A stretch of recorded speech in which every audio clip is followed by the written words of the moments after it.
नंदुरबारमध्ये बांबूच्या झोळीमधून गर्भवतीचा 8 किलोमीटर जीवघेणा प्रवास।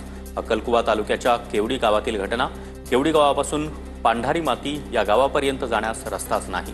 मुख्य रस्त्याला रुग्णवाहिका उपलब्ध नसल्याने गर्भवती महिलेचे प्राण वाचले।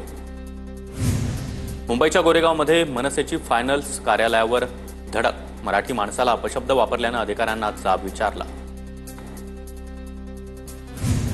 ठाण्यामध्ये सिद्धार्थ लॉजिकच्या संचालकांना मनसे पदाधिकाऱ्यांकडून मारहाण। एमपीएससी यूपीएससी परीक्षेचं प्रशिक्षण देण्याच्या नावाखाली लूट होत असल्याचा आरोप। रत्नागिरी जिल्ह्यामध्ये सध्या रिमझिम पाऊस। जिल्ह्याला आज येलो अलर्ट, तर जिल्ह्यातील सर्व नद्या दुथडी भरून वाहू लागल्या। सोलापूरच्या करमाळ्यामध्ये रिमझिम पाऊस। पावसामुळे खरीप पिकांना नवसंजीवनी। शेतकरी वर्गात आनंदाचं वातावरण। नाशिकच्या गंगापूर धरणामधून 603 क्युसेकनं पाण्याचा विसर्ग। पावसाचा जोर वाढल्यास विसर्ग वाढवला जाणार। गोदाघाट परिसरातील रहिवाशांना सतर्कतेचा इशारा। सांगलीमध्ये कृष्णा आणि वारणा या नदीवरील तब्बल 16 बंधारे पाण्याखाली। कोयना धरणामधून होणाऱ्या विसर्गामुळे कृष्णा आणि वारणा या नदीच्या पाणी पातळीत देखील वाढ। शेतांमध्ये पाणी गेल्यानं शेतीचं मात्र नुकसान। वाशिम जिल्ह्यामध्ये मागील 4 ते 5 दिवसांपासून पावसाचा जोरदार धडाका सुरू। समाधानकारक पाऊस पडूनही जिल्ह्यातील प्रकल्पांच्या पाणी पातळीत अपेक्षित वाढ नाही। छत्रपती संभाजीनगरमधील जायकवाडी धरणाचा पाणीसाठा 83%वर, मात्र उर्वरित मराठवाड्यातील प्रकल्प कोरडेच।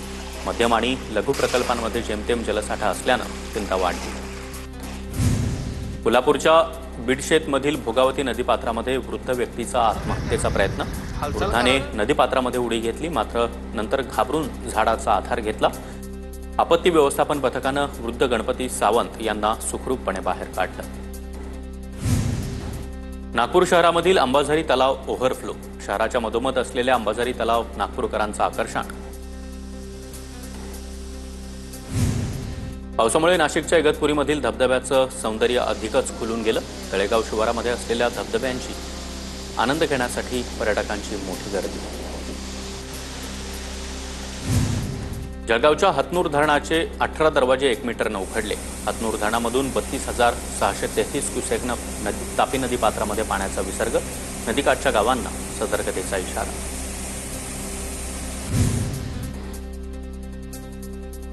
धुळ्यामधील पांझरा नदीला देखील पूर। अक्कलपाडा धरणामधून 5,000 क्युसेक पाण्याचा विसर्ग। नदीकाठच्या गावांना सतर्कतेचा इशारा। सिंधुदुर्गातील वैभववाडीमधील करूळ घाटामध्ये दरड कोसळल्यानं वाहतूक विस्कळीत। या मार्गावरून सध्या एकेरी वाहतूक सुरू। धाराशिवमध्ये पवनचक्की ठेकेदार आणि शेतकऱ्यांमध्ये वाद सुरूच। जमिनीचा योग्य मोबदला मिळवण्यासाठी जिल्हाधिकाऱ्यांना निवेदन। ठेकेदारांच्या मनमानी विरोधात शेतकरी आक्रमक। बीडमध्ये धनंजय मुंडेंच्या नाथ प्रतिष्ठानच्या माध्यमातून वैद्यनाथ मंदिरावर आकर्षक विद्युत रोषणाई। श्रावणी सोमवार निमित्त गाभाऱ्यामध्ये फुलांची आकर्षक सजावट। बारामती अपघाताच्या निषेधार्थ महात्मा फुले चौकामध्ये नागरिकांचा रास्ता रोको। डंपरच्या धडकेमध्ये एकाच कुटुंबातील 3घांचा मृत्यू। आवश्यक ठिकाणी गतिरोधक लावण्याची नागरिकांची मागणी। आमदार शरद सोनवणेंविरोधात साताऱ्यामधील कराडमध्ये निषेध आंदोलन। जय मल्हार क्रांती संघटनेकडून निषेध व्यक्त।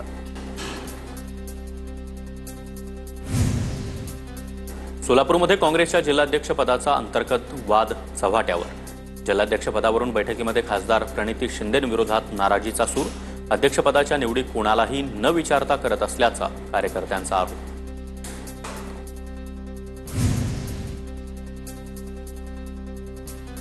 रायगडमधील तुळजाई बोट दुर्घटनेमध्ये 5 जणांचा जीव वाचला। उर्वरित बेपत्ता 3घांचे मृतदेह आढळले। पोलिसांकडून कार्यवाही सुरू। भंडाऱ्यामध्ये गुरांच्या गोठ्याची भिंत कोसळली। लाखांदूर तालुक्यातील तिरखुरीमधील घटना। सुदैवानं जीवितहानी नाही। अमरावती जिल्ह्यातील तिवसा शहरामध्ये दूषित पाणी पुरवठा। अशुद्ध पाण्यामुळे नागरिकांचं आरोग्य धोक्यात।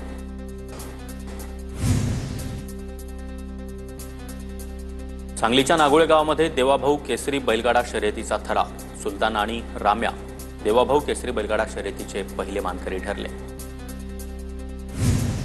साताऱ्यामध्ये सोन्या 50-50 केसरी बैलगाडा शर्यतीचा थरार रंगला. कार्तिक आणि बकासूर ठरले पहिल्या क्रमांकाचे मानकरी. वाशिममधील शेतकरी कर्जमाफीच्या प्रतीक्षेत. कर्जमाफीचा निर्णय लांबणीवर गेल्यानं नवं कर्ज मिळण्यास शेतकऱ्यांना अडचण. हजारो शेतकऱ्यांच्या बँक खात्यांचा थकीत खात्यांमध्ये समावेश. पुण्यामधील विठ्ठलवाडी नदीपात्रामधील पुंडलिका मंदिराला पाण्याचा वेढा. खडकवासला धरणामधून मुठा नदीपात्रामध्ये मोठ्या प्रमाणात पाण्याचा विसर्ग सुरू. नदीकाठच्या नागरिकांना सतर्कतेचा इशारा.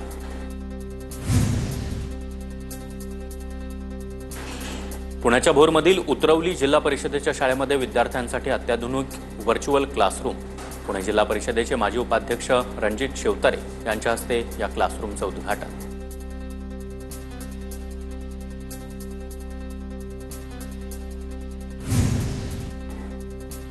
नागपूर विद्यापीठ ई समर्थ प्रणाली अंमलबजावणीमध्ये महाराष्ट्रात तिसऱ्या स्थानी. विद्यापीठातील बहुतांश कामं डिजिटल प्रणालीद्वारे. आयटी सेलच्या माध्यमातून ई समर्थचं 36 मॉड्यूल्स लागू. कल्याणमध्ये तरुणांनी स्वखर्चातून खड्डे बुजवले. Video viral. कल्याण पूर्वीमधील चक्कीनाका परिसरातील व्हिडिओ समोर. केडीएमसीकडे वारंवार तक्रार करून देखील दुर्लक्ष केल्याचा आरोप.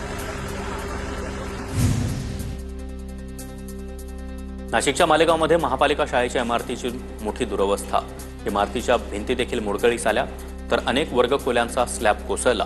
भिंतींना तडे गेल्यानं जीव मुठीत घेऊन विद्यार्थ्यांकडून शिक्षण. इमारतीच्या दुरुस्तीची मागणी. जळगाव जिल्ह्यामध्ये जनावरांच्या लंपी रोगाचा धोका वाढला. लंपीच्या पार्श्वभूमीवर प्रशासन आता ॲक्शन मोडवर. कांदिवलीच्या भगवती हॉटेलमध्ये बनावट पनीर. ग्राहकानं तक्रार केल्यानंतर हॉटेल मालकाकडून बिलामध्ये कपात. बनावट पनीर प्रकरणी ग्राहकानं जाब विचारला. Video viral. यवतमाळच्या नेर MSCB कार्यालयामधील महिला अधिकाऱ्यांकडून ऑन ड्युटी ओली पार्टी केल्याचा प्रकार. एका ग्रामस्थाकडून व्हिडिओ व्हायरल.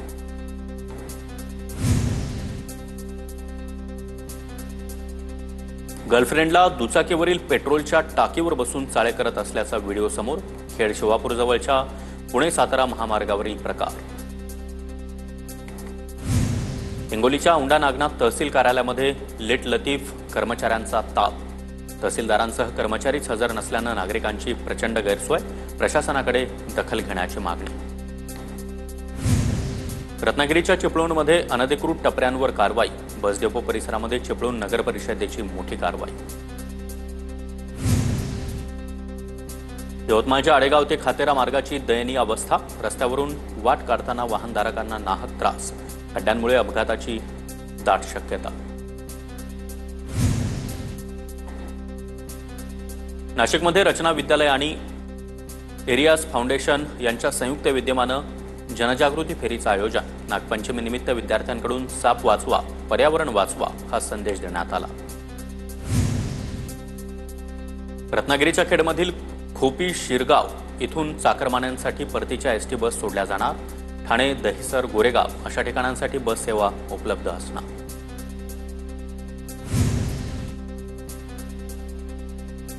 संगमेश्वर तालुक्यामधील हिंडणी मागझण रस्ता वाहतुकीसाठी धोकादायक. सार्वजनिक बांधकाम विभागाकडे रस्त्यावरील धोकादायक झाडं तोडण्याची मागणी. भंडाऱ्यामध्ये 3 वर्षांचा चिमुकला नाल्यात वाहून गेला. तोल जाऊन नाल्यामध्ये पडल्यानं चिमुकल्याचा मृत्यू. 4 तासानंतर चिमुकल्याचा मृतदेह सापडला. कुडेगाव परिसरातील दुःखद घटना. बारामतीच्या महात्मा फुले चौकामध्ये अपघात. एकाच कुटुंबातील 3घांचा मृत्यू. दुचाकी डंपरखाली गेल्यानं वडिलांसह 2 मुलांचा मृत्यू. अपघाताची बातमी कळताच आजोबांचा हृदयविकाराच्या झटक्यानं मृत्यू. बीडच्या चाकरवाडीमधील मुख्य रस्त्याची मोठी दुरवस्था. खड्ड्यांमुळे वाहन चालकांची चांगली तारांबळ.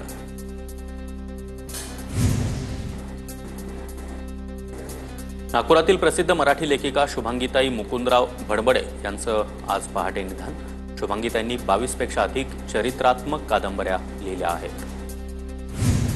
वसईमध्ये खड्ड्यामुळे मालवाहतूक करणाऱ्या रिक्षाचा अपघात. सुदैवानं जीवितहानी नाही. रस्त्यावरील खड्ड्यांमुळे अपघाताचं प्रमाण वाढलं. प्रशासनाकडे दखल घेण्याची मागणी. मुंबई पुणे एक्सप्रेसवेवरील भीषण अपघाताचा व्हिडिओ समोर. उतारावर ब्रेक फेल झालेल्या कंटेनरची वाहनांना धडक. जवळपास 20 ते 25 वाहनं एकमेकांना धडकली. अपघातामध्ये एका महिलेचा देखील मृत्यू.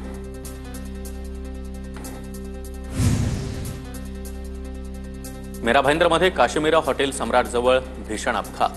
भरधाव टँकरची दुचाकीवरून जाणाऱ्या दाम्पत्याला जोरदार धडक. दुचाकीवरील महिलेला हात गमवावा लागला.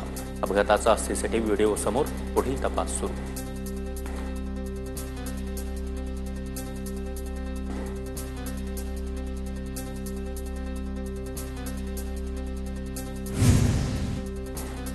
गोंदियामधील सालेकसा ते डोंगर वडमार्गावरील चांदसुरजमध्ये 2 वनरक्षकांना मारहाण. महाराष्ट्र छत्तीसगड आंतरराज्य सीमेवर तपासणी नाक्यावर तैनात असताना ही मारहाण झाली. मोबाईलची ही चोरी. 12 तासात आरोपी जेरबंद.